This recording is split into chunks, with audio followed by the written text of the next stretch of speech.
What's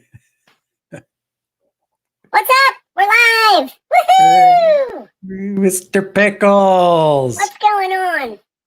Oh man. Hey, look, we are I think we're early this week by 2 minutes. We're giving the audience gets 2 extra minutes of our time. Holy cow. Excuse me. We took you out of the barrel too early, which means you're not as briny as you usually are, Mr. Pickles. Tell me a joke, Dean. Make me laugh. So a grasshopper hops into a bar and he hops up onto the stools and he says to the bartender, "Bartender, I'd like a drink." And the bartender says, "Hey, we have a cocktail named after you." And the grasshopper says, "You have a drink named Steve?" Mm-hmm. I've heard that one before. You told me that one. Tell me a new joke. I'm not a joke teller. I'm just not a joke teller, Mr. Hey, how about Mr. Pickles? You tell me a joke. Okay, hang on. Family friendly? What? Is it family friendly? No, why would I tell a family friendly joke? Exactly. All right, you ready? It looks like you're reading down your list of jokes. I am, smart ass. All right. How do pickles enjoy a day out? How? They relish it. We got pun jokes. Oh yeah, I'm full of pun. How do you know if an elephant is sleeping in bed with you? I don't know, Dean. How? By the E on his pajamas. Nice. I think I saw him on the Aristocrats. There's family friendly. What is green and flies? What is green and flies? I don't know, Mr. Pickle. Super Pickle! Okay. All right, enough of this. We lost 6 people that were watching it, and they're like, okay, this is ridiculous. So welcome everybody to the Jim and Dean show. If you're joining us, I'm Jim and he's Dean, and we talk about copywriting related topics as men do. That's right. I identify as a man. I don't know what Dean identifies as, but I currently identify as a male. So I leave it up to Mark. Yeah. Whatever's going to get me the money. So let me ask you a question there, Dino. All right. And we had, it's interesting. We talk about communication, talking about just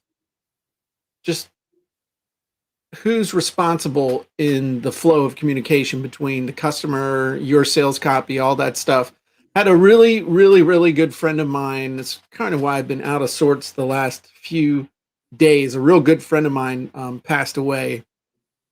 Not unexpectedly, but earlier than we thought he was going to. And he was a super, super smart guy. And he was really into NLP, neuro-linguistic programming. And he was a master practitioner of it. I mean, he was good. Wow. And so he would always teach me stuff and tell me stuff. And one of the things he told me in NLP was that the responsibility for the communication is always on the sender. It is the responsibility is never on the receiver. The responsibility is on the person sending the message to send it in such a way that the intended audience can and will understand it as it was intended to be conveyed. And I that's as much philosophical as it is mechanical, because if you as a purveyor of goods on the internet, as a copywriter, as someone who's running ads, if you immediately blame the audience, you say, oh, well, they didn't get that because they're stupid. They didn't get that because they're dumb. They didn't get that because they have a terrible vocabulary. That's a bad business decision. So I'm just trying to get the conversation started here. What are your thoughts just on basic stuff when it comes to communication and responsibility? I wholeheartedly agree. And I agree. And I think it goes beyond just communication. I think it goes beyond any kind of result you get in your own life. That we are 100% responsibility of everything that we draw and attract to us and everything that we repel, because it starts with you. You've got to take responsibility for where you are in life, your station in life, how much money you've got, the people who you surround yourself with, your friends, your partners, your intimate relationships, everything that you've got, right? And that starts with, how do you communicate? What are the words that you use? What's behind it? What are the emotions behind it? So I'm in total agreement. And something that you said reminded me of when I used to do stand-up. There were a few comics who would tell a joke, and if it fell flat, the audience would respond. The comic would do this. Like, oh, I guess that went over your head. You're stupid. You're just really dumb. And I would go, no, you're the foolish one, because you haven't learned to communicate your joke, your story in a way that resonates with the audience. Now, not everybody's going to love you. Not everybody's going to think you're funny. Not everybody's going to like you. And that's a fact of life. But to blame the audience because they didn't get you, shame on you. Yeah. It's up to you. If you're that smart to do, if you're at that level, you better then act and behave at that level. Work at it. Come up with a way. I mean, that's what, and you can look at copy as the same way, where you're market testing, and finding your market. We're always finding what's the right way to communicate with your audience. Are you always going to hit a home run, a triple, a double, or even single with your audience? No, it's going to be different for everybody, because we're all different. So one thing, and this is just, it's tugging at the back of my mind to bring this up. You talk about communication, and one of the hard things to do when you're putting sales letters out there, sales videos, landing pages, all the different types of funnels and things that you can do. It's sometimes you think you're winning when you're not. Sometimes you think you're losing when you're not. Mm-hmm. And the same audience, or the same message to a different audience could kill it, whereas the same message to the wrong audience, it falls flat, and you want to go say to hell with it. This is a scam. I got to go get a job that involves a hairnut and asking, would you like fries with that? But also sometimes it can be real subtle stuff that can make a huge difference in your results. And one of the tools that we've been using a lot lately to really dial in our sales pages and like offer walls, especially, we did this big time with an offer wall, is Hotjar. Have you ever used Hotjar? Yes, I have. Okay.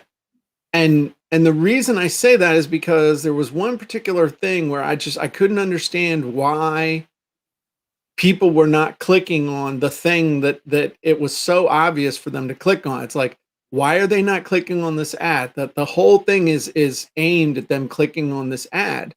And when I was able to watch, and for those of you who don't know what Hotjar is a heat map software, and it's also a session recorder, which is really cool. That it does two things. It allows you to see what people look at the most on a landing page of any type. As long as you can, it can be on your blog, it can be on ClickFunnels, it can be on anything. If you can install the little snippet of code on there, it will measure where people go and what they click on the most, what they look at the most.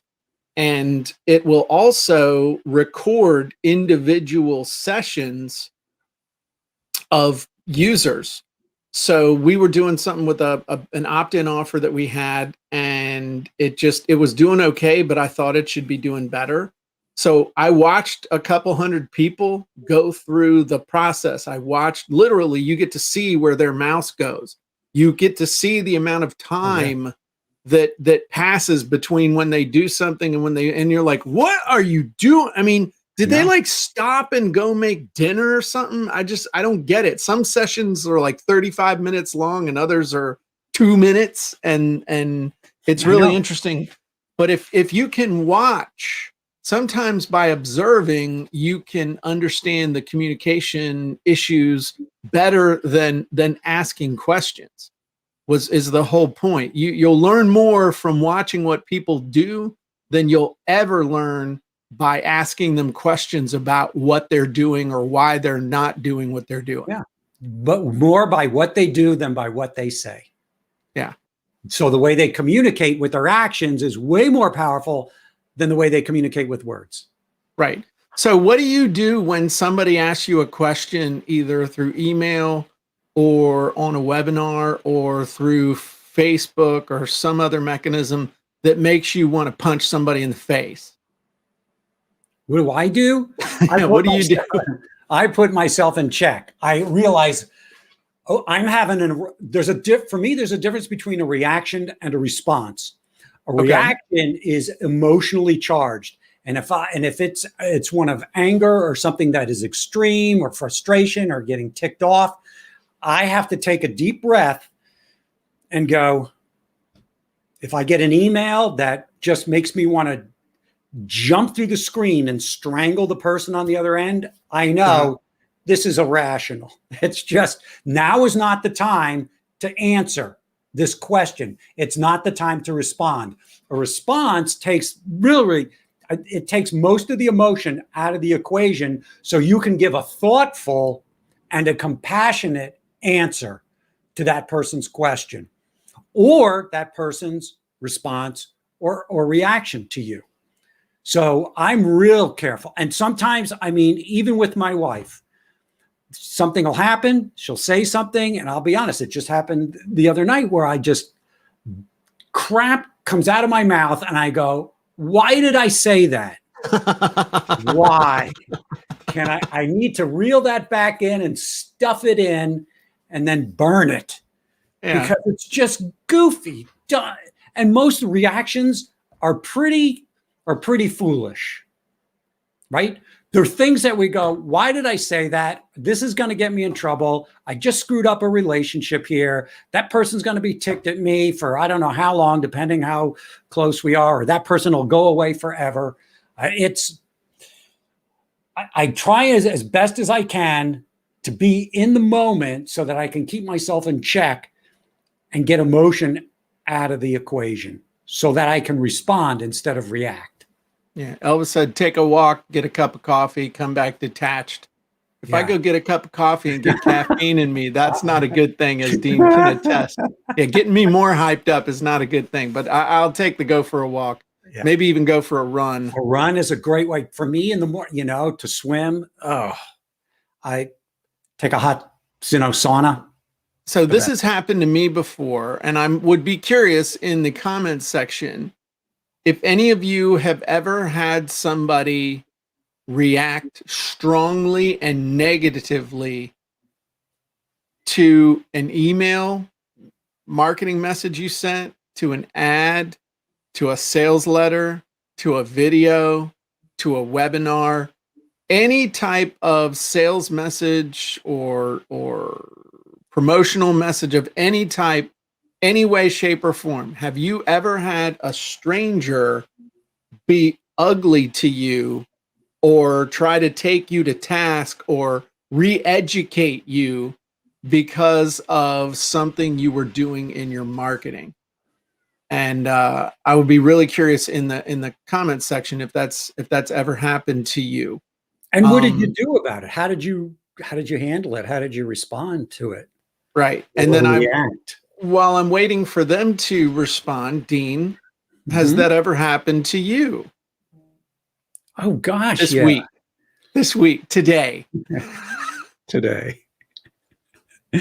Well, right before we got on the call, I told you, we had a quick little call yesterday that was like, okay, I know where Jim's at right now. But that wasn't sales copy related. That was just Jim being grumpy related. Yeah, that was communication.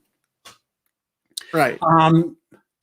Yeah. So my copy gets reviewed by legal at ClickFunnels. And there are moments when I see the notes that they give or the edits, and I'm going, are you kidding me? Are you really kidding me? Right. And it's not about my work. I'm just going, I don't believe this, that you've got to massage this so much that it's pablum. Right. Where you take any kind of persuasion or interest or excitement out of the thing, and you may as well give people a piece of plain toast. I gave you sashimi with my special wasabi sauce on it, and you handed me back plain steel cut oats undercooked in a low wattage microwave. Exactly. Oh, thank you so much. At a bad bed and breakfast. Where the bed bugs had more personality than this copy. So Javier says, oh yes, people think it's a scam just because they've been tricked in the past. To be honest, my first thought was delete the comment.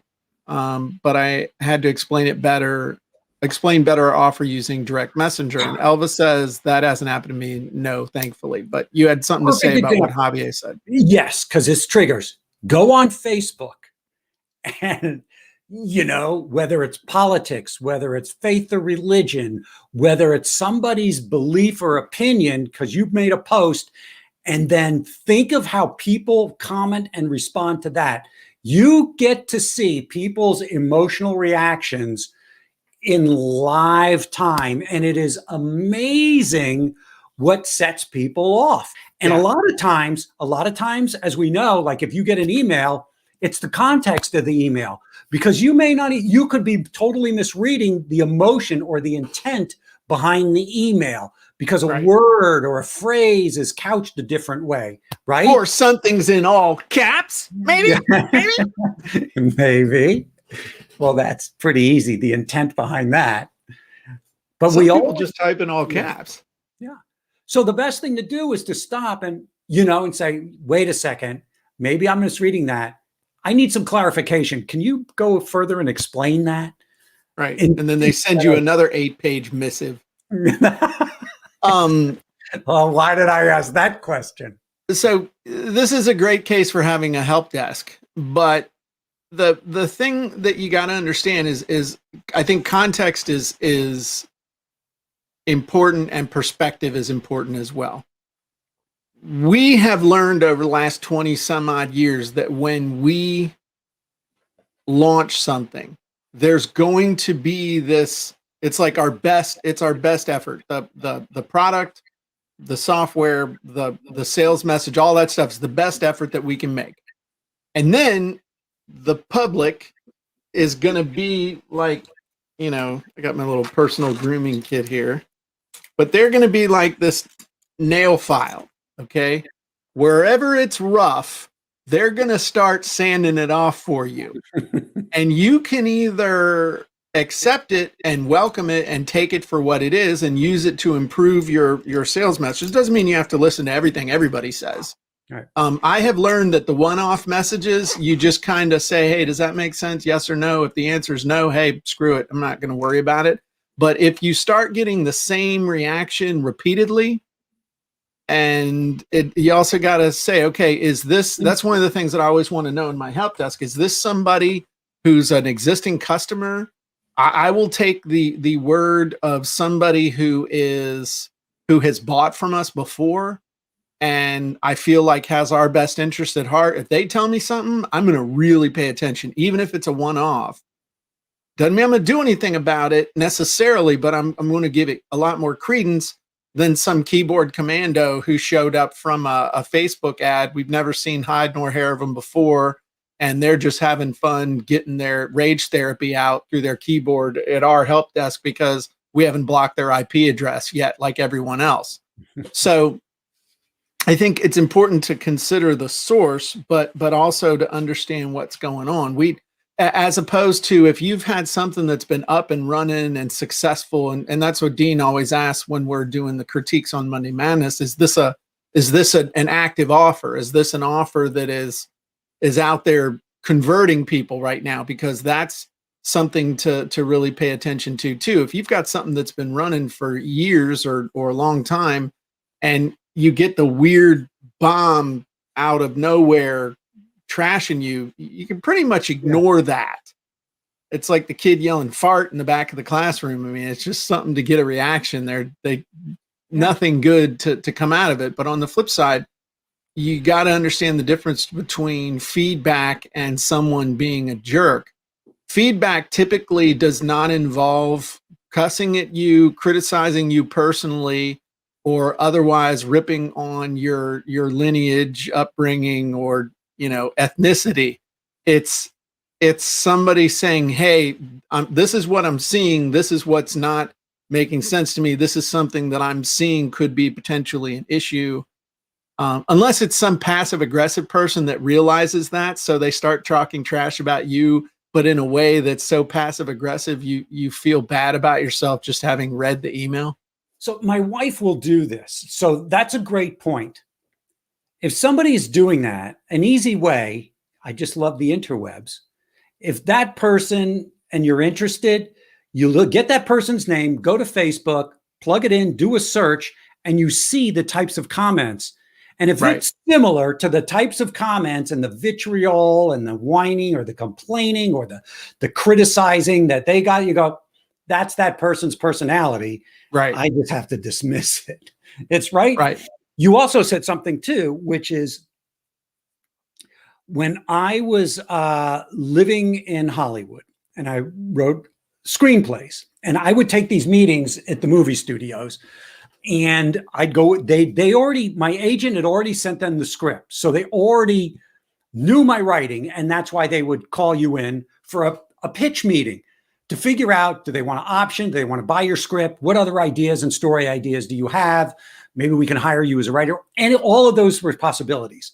But the first thing they would do is they would start talking about your script, and they would say what they liked about it. And then they'd start critiquing it and saying, we'd like to see this, or why was this? And they would start giving you suggestions on your story. And back then, I would react. Inside, I would just want to strangle them. Because one, you're a producer. You've never written a movie in your life. And the only way you have an opinion about of this script is because it's a completed script. It's a good script. Otherwise, you wouldn't have called me into this. But now you're looking to change it, and you're asking me to change certain things for free, for nothing. That's one thing. Then I would take another meeting on the same script, and I would get a totally different opinion. And this goes back to what you were saying before. If I were getting the same note about the same character or the same scene that I had written, or a plot point, and it was over and over and over again, then I knew I had to address it, and I had to change something and do something about it. But most of the time, I got comments. I'm going, really? You got that out of it? Fantastic. But they would ask me to change certain things. Oh, you should change the time period. You should change the age of the person. You should change their skin color. Change the location. Why does it have to take place here? Why shouldn't it shouldn't take place here? It should take place during the Civil War. It's like, what are you talking about? What's going on in my head? Right. So and this is the way the market thinks. This was just a microcosm of the way the whole world thinks, because everybody's got an opinion about something. And if it's not the same opinion, you kind of got to take it with a grain of salt in regard to how it affects what you've done, the product or offer or service that you're putting out there for sale. Right. If you're getting the same note, then you're going, wow, okay, I didn't see that. I got to swallow my pride. And this will only help make it better. So let me adjust. And one thing, just to kind of piggyback on that, is, so what we're saying is that if you have these one-off opinions with no consistency, you got to kind of just take them for what they're worth, which is random thoughts that the market is giving you, as opposed to consistent thoughts like, hey, I thought it would do this. And like everybody's saying, hey, I thought it would do this, or this is where I'm getting stuck, or this, if you're looking at the heat map and seeing, okay, this is the part of the sales letter where everybody bails. Mm-hmm. This must suck. And I did that. I mean, I was able to triple the response on a funnel not too long ago where I saw where everybody was falling off. So I got rid of that part, shoved the important part up, and everything started working. On the flip side, if you're getting random feedback and you're not making any sales, you might want to, you might have to do a complete overhaul. Because it's not what we tend to say is, people just don't understand. They just don't get it. They're just not understanding how important this is or how much this is going to help them. And you know what? You're right. But it's not incumbent upon them to understand. It's incumbent upon you in your sales copy, in your offer, in your messaging, in your emails, in your ads to convey the information in a way that gets them aroused, dare I say, titillated enough to take the action or to go to the next step in your sales process. So that's on the flip side. You might say, well, nobody's saying anything bad about it, and I'm still not making any sales. Well, that's because you're not making anybody say anything good about it with their wallet. Know what I mean? So absolutely. I had a business mentor in 2002, and he said, you want to make $1 million? You want to make $1 billion? 3 simple things. Find out what they want, go get it, and give it to them. And the first part is what you were just talking about. Find out what they want and how do they want it. That's your market. That's how you create a great offer. You see where the pain and the desire in the market is. Okay, you've done that. Now, how do they communicate? How do they describe that pain? How do they describe that desire? What words, what phrases do they use? What actions do they take? Because that's what marketing is all about. It's storytelling, and it's finding the needs you're finding the hole in the donut. Yep. The only thing I would say that your mentor said that I would change is find out what they want, go get it, and sell it to them. Don't give it to them. I sell it to them. Sell it to them. But that's really at the core of the whole thing. But what you just said, you just described defining your avatar. That's, you and I have fallen into this habit, or you trained me into the habit of when somebody asks, what's the, what do you think of this? Or when we do the critiques and everything, and it always comes back to, okay, who's the target audience? What's their motivation? Why would they want this? How are they finding this? How are they getting to this piece of your sales process? And that all comes back to the conversation, where they are in the conversation, the buying conversation, meaning the person, and understand the avatar so you know what words they're using. And you got to use their words. And I really learned this really learned it when I was vice president of special projects for a search engine promotion company.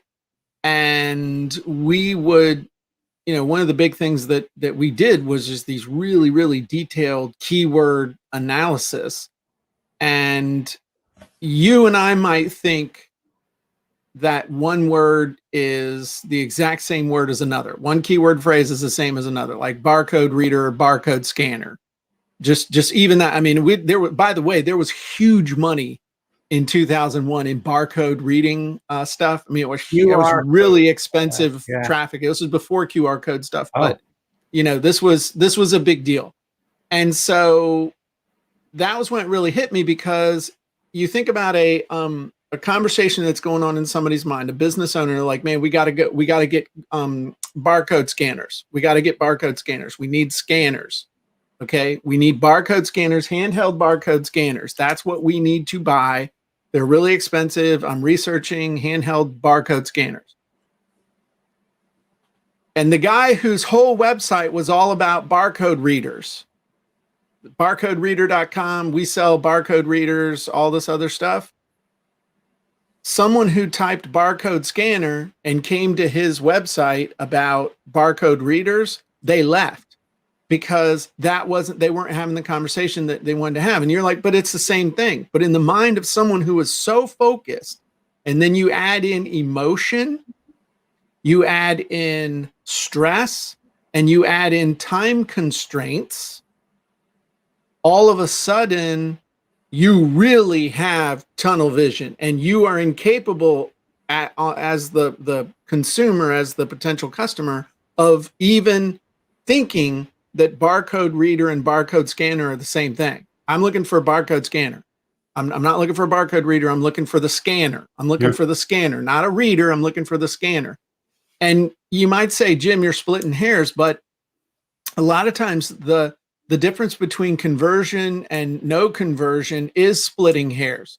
That's where you see a conversion rate of 0.5% versus 1.25% is only having a better conversation with 3/4 of one person out of 100 to go from not profitable to wildly profitable by having a better conversation. And the way you do that is by knowing the terms, knowing the phrases, knowing the things that they want to have a conversation about. And there's two levels of conversation. One is the conversation that they actively are trying to have. Imagine that's Google. You go to Google and it's like, okay, I'm looking for a barcode reader. I'm looking for barcode scanners. I'm looking for barcode scanners. I'm only looking for barcode scanners. Now it's barcode reader. I don't know. Barcode this. Nope. I'm looking for scanner. That's an active conversation they want to have. That's one way to enter the conversation going in their mind. The other conversation is there are things that are always in the back of your ideal customer's mind at all time. And usually they revolve around pain and pleasure. Things that they can immediately recognize, oh, that's me. That's something I'm interested in. So think in terms of Facebook newsfeed ads.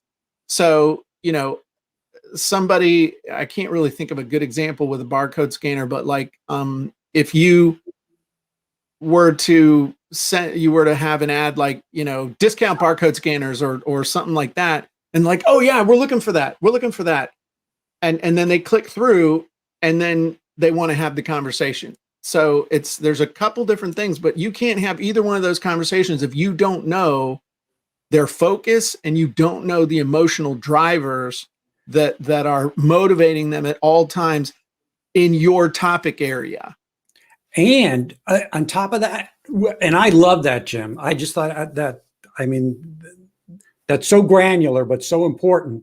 It's also tied into people's identity, right? Yeah. So even this is something with urine. You must have heard this. You've been doing this for 20 years now.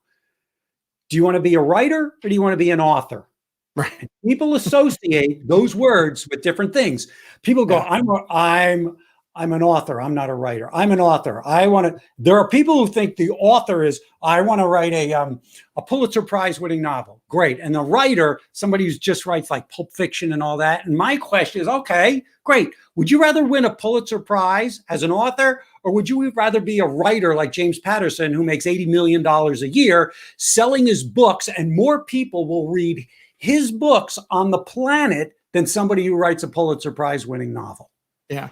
It's a question. It's an identity thing. There's no right or wrong, but how are you? And that's a key thing. Again, going back to avatars and how people look at barcode scanners and barcode readers, one might say, oh, readers are up here, scanners are down here, or scanners are up here, readers are down or less.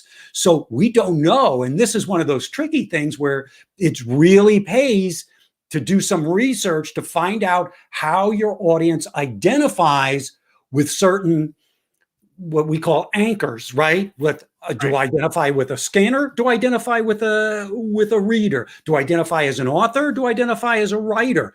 Because the more you know that, the more you can use the words and communicate with those people to bring them into your fold, to get them to follow you, to get them to buy from you. Right. And when it comes to identity as well, it's not just, there's two parts to identity. There's where they are now and there's where they'd like to be. Okay. Mm-hmm. I'm a writer, but I'd like to be a best-selling author.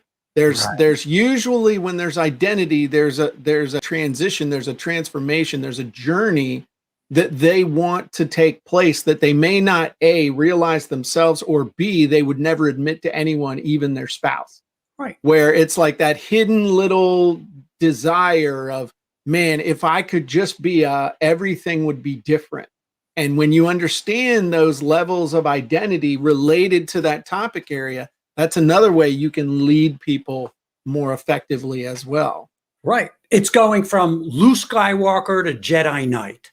Right. It's going from journalist to Oprah. Right? Absolutely. I mean, that's where I am now and where you imagine yourself, where you want to be. You're on one side of the rainbow. You want to get to the other side.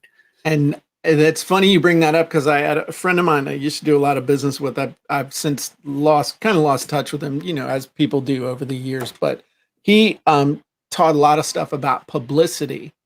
And they ran all these workshops for authors and how to get publicity for your book and other stuff. And the most successful headline I ever heard him tell me about that they ever ran was, what if you could get booked on Oprah? It didn't say you could, right? But what if you could get booked on Oprah? And at our publicity summit, we're going to have Oprah's former booking. They had somebody that booked people for Oprah's show, who was a keynote that was going to explain what Oprah was looking for to get on the Oprah Winfrey show in a guest.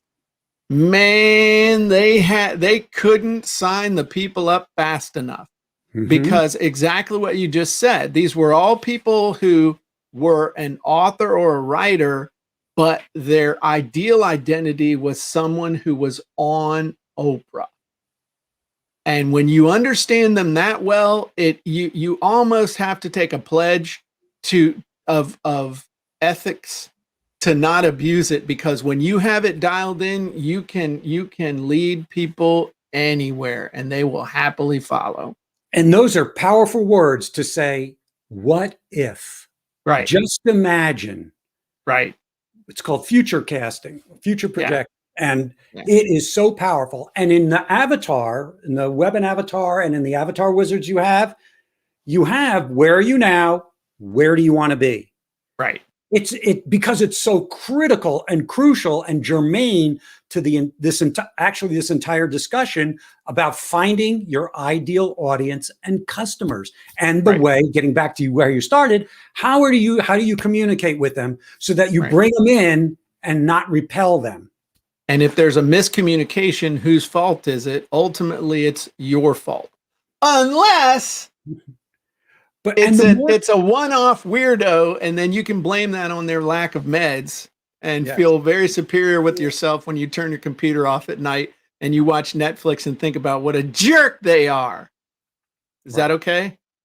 I want to say something. That's okay. And I want to just add something like a caveat to something I said about attracting as opposed to repel. You want to repel the wrong audience. Yes. Because if you attract the wrong audience, it's going to be a customer service nightmare for you. Yep. So it's really important to be very clear and succinct with your messaging, so you attract the right people and you filter the people who go, nah, that's not for me. I want a barcode scanner, not a reader. Right. If it's something, I mean, that's, But it's, and that makes me think again with the sales messages and other stuff.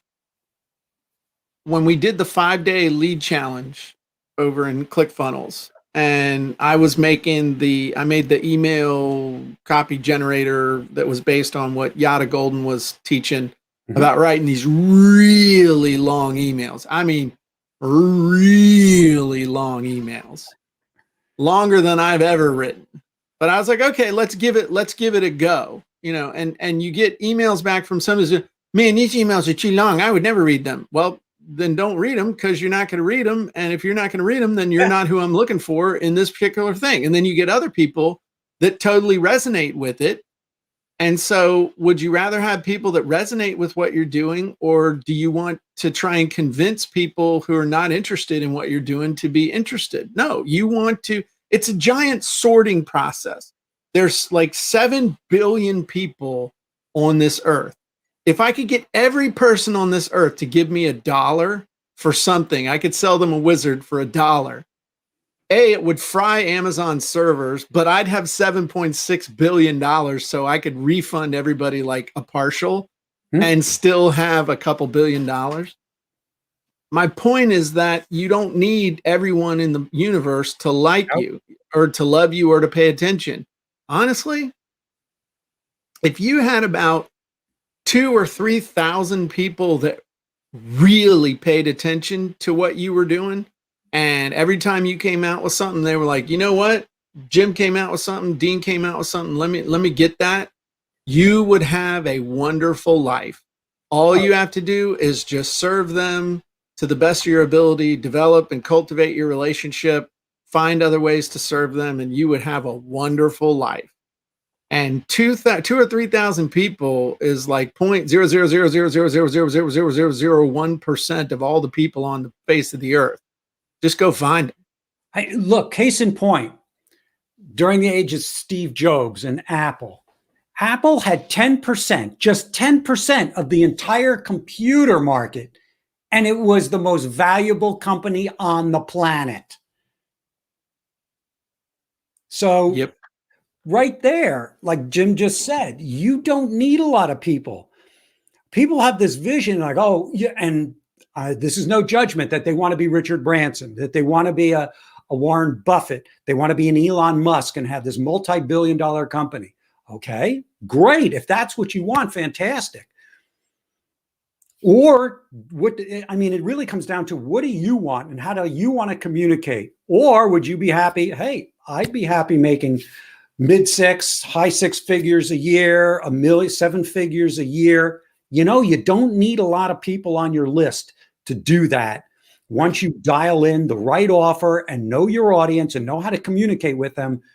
Jim and I both know people, all they do, they have an email business. All they do is email their list, they engage them, they entertain them, and they give great content and they give great offers. And there's just a few thousand people on those lists and they are 7-figure earners. Just writing an email, 1 a day, 5 a week. They've created a business around the lifestyle that they choose to have. Yes. I've created a lifestyle of stress and constant motion and grumpiness by 3 o'clock in the afternoon. Don't ever talk to me after 3 in the afternoon. I'm too grumpy. That's why we moved all my webinars to 11 in the morning. I know. We backed it up 10 minutes because we spoke at 2:50 yesterday. So, all right. So the bottom line is, to sum everything up, is that ultimately in any relationship, the communication, the responsibility for effective communication rests on you, not the other person. In business, especially, it is incumbent upon you to be the one who's putting out the right message. It's not incumbent on them to be a better understander of your message. I know that's not really a real word. Yeah. To be a better understander. It's incumbent upon you to be a better communicator. Elucidator. Ah, yes. You didn't learn those locutions on the street. Somebody spent a little time while matriculating, building up their vocabulary. I was walking past your house and I heard it and it stuck.